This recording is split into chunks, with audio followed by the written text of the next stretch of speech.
एक गांव में रामू नाम का एक गरीब किसान रहता था। उसके पास न तो जमीन थी और न ही पैसे। बस एक पुराना गधा ही उसका सबसे बड़ा सहारा था। रामू हर दिन गधे पर लकड़ियां, सब्जियां या अनाज लादकर बाजार ले जाता और वहीं से थोड़े बहुत पैसे कमाकर अपना गुजारा करता। गधा बूढ़ा हो चला था, लेकिन रामू का सच्चा साथी था। एक दिन रामू जंगल से लकड़ी लेकर लौट रहा था कि रास्ते में एक गहरा गड्ढा आया।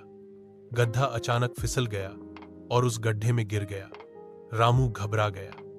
उसने बहुत कोशिश की, लेकिन गड्ढे को बाहर नहीं निकाल पाया। आस पास मदद मांगने गया, लेकिन कोई नहीं आया। तब रामू ने सोचा कि गड्ढा अब बूढ़ा हो गया है और शायद अब इसे यहीं छोड़ देना ठीक होगा।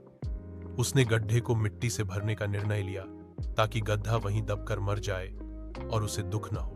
रामू ने मिट्टी डालनी शुरू की, लेकिन हर बार जब वह मिट्टी डालता, गधा उसे अपनी पीठ से झटक देता और उस पर चढ़कर ऊपर आने लगता। रामू हैरान रह गया।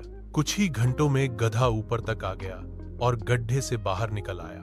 रामू की आंखों में आंसू आ गए। उसे समझ में आया कि जीवन में चाहे कितनी भी मुश्किलें क्यों ना आए, अगर हम हर चुनौती को झटकते जाएं और उस पर चढ़ते जाएं, तो एक दिन हम जरूर बाहर निकल सकते हैं। उस दिन के बाद रामू ने गधे को कभी कमजोर नहीं समझा। वे दोनों फिर से साथ काम करने लगे और गांव में उनकी दोस्ती की मिसाल दी जाने लगी।